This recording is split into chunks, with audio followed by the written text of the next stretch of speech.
στα εξωτικά, σαν φορτηγά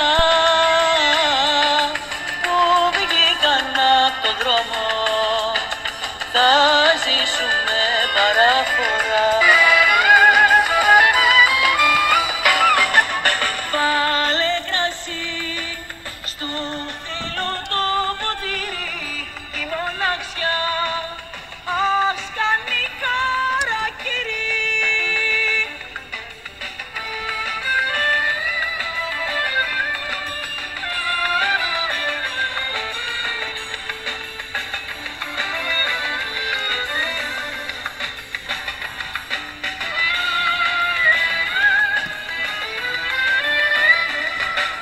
Βάλε κρασί στου φίλου το ποτήρι, η μοναξιά ας κάνει χαρακτήρι.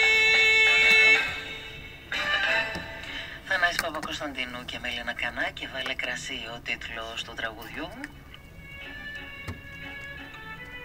Υπήρξε αναπληρωτής γενικός διευθυντής του ΕΙΡΤ από το 1974 έως το 1975. Υπήρξε 2 φορές διευθυντής του Εθνικού Θεάτρου το 1980 έως το 1983. Για την προσφορά του και το έργο του έχει απονεμηθεί ο ταξιάρχης του Φοίνικα, έχει τιμηθεί από την Ακαδημία Αθηνών, αναγορεύτηκε επίτιμος διδάκτορ του Πανεπιστημίου Αθηνών.